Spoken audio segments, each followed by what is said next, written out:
দিনটোৰ আগত ৰাজীৱ খতিয়াৰ এটি ফেচবুক পোষ্ট। গান এটা লিখি সুৰ কৰাটো ডাঙৰ কথা নহয়। সেই গানটো যেতিয়া ষ্টুডিঅ'লৈ লৈ যোৱা হয় বা কাৰোবাক সংগীত কৰিবলৈ দিয়া হয়, কমেও ৩০-৩৫ হাজাৰ টকা খৰচ হয়। বীৰ লাচিত খানাৰ বিকাশ অসম নামৰ এজন ব্যক্তিয়ে কিছুদিন পূৰ্বে এটা ফেচবুক পোষ্ট কৰিছিল। অসমত ইমানখিনি সংগীত শিল্পী আছে, কিয় এজনেও এই জাতিৰ বিপৰ্যয়ৰ সময়ত গা উতলি উঠা সাম্প্ৰতিক সময়ক লৈ এটা গান ৰচিব নোৱাৰে।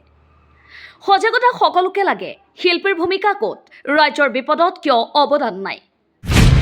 এই পোষ্টত শ্বেয়াৰ কৰি ৰাজীৱ খতিয়াই লিখিছিল, গান এটা লিখি সুৰ কৰাটো ডাঙৰ কথা নহয়। সেই গানটো যেতিয়া ষ্টুডিঅ'লৈ লৈ যোৱা হয় বা কাৰোবাক সংগীত কৰিবলৈ দিয়া হয়, কমেও ৩০-৩৫ হাজাৰ টকা খৰচ হয়। সেইটোহে আমাৰ দৰে সৰু গায়কবোৰৰ বাবে ডাঙৰ কথা। জীৱনৰ বেছিভাগ সময় জাতি মাতৃৰ গীতেই গালোঁ, ভৱিষ্যতেও গাই যাম যিমান দিনলৈ ভগৱানে শকতি দিয়ে। কিন্তু আমাৰ গান শুনি কিমানজনে আমাক অনুষ্ঠানত গীত পৰিৱেশন কৰিবলৈ নিমন্ত্ৰণ জনায়। খুব কম সংখ্যক সমিতিয়েহে কেতিয়াবা নিমন্ত্ৰণ দিয়ে, তাকো তেওঁলোকৰ যেতিয়া বাজেটটো টনাটনি হয় তেতিয়াহে। কাৰণ ডাঙৰ বাজেট হ'লে ডাঙৰ গায়ক গায়িকাৰ কথাহে চিন্তা কৰা দেখা পাওঁ। আমাৰ দৰে সৰু গায়কবোৰৰ লগত প্ৰথম কথা পাতোঁতেই একাংশ সমিতিয়ে কাপোৰ দৰদাম কৰা দি চুক্তি কৰে। অনুষ্ঠান কৰাৰ পাছত আকৌ একেই দৰদাম কৰি চেক এখন দি দায়িত্ব সামৰে।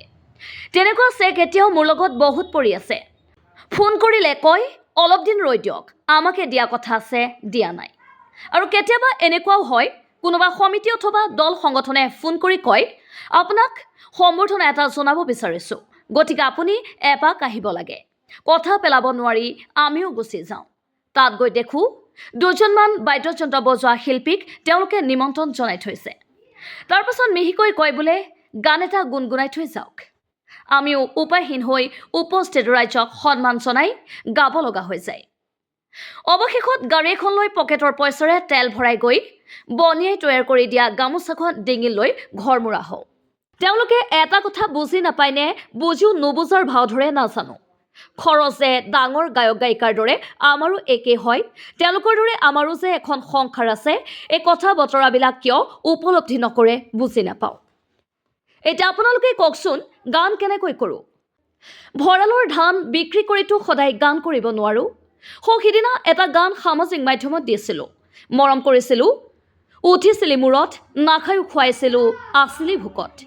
কিন্তু কিমানজনে শুনি মতামত দি ভাগ বতৰা কৰি দিলে। দুখ লাগে কেতিয়াবা মনত। কিন্তু জাতিটোক ভাল পাওঁ, ভাষাটোক ভাল পাওঁ, সেইবাবেই গান গাই যাম। এতিয়াও দুটা গান সংগীত কৰিবলৈ দি থৈছোঁ। অৰ্থৰ অভাৱতহে মুক্তি দিব পৰা নাই।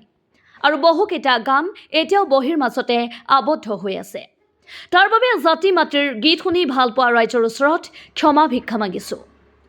আমাৰ কথা বাদেই দিলোঁ বাৰু। গোটেই জীৱনটোৱে জাতি মাতৃৰ গীত গোৱা মহেন্দ্ৰ হাজৰিকা, লোহিত গগৈৰ দৰে শিল্পীসকলৰ আজিৰ তাৰিখত তেওঁলোকৰ অৱস্থা কেনে? তেওঁলোক বৰ্তমান কেনে আছে কোনোবাই খবৰ লৈছেনে? বহাগ বিহুত তেওঁলোকৰ কিমানখন অনুষ্ঠান হয়, কোনোবাই খবৰ ৰাখেনে? তেওঁলোকৰ শব্দ সুৰৰ অভাৱ হোৱা নাই, তেনেস্থলত তেওঁলোকে কিয় জাতি মাতৃৰ গান কৰিবলৈ বাদ দিয়া হৈছে?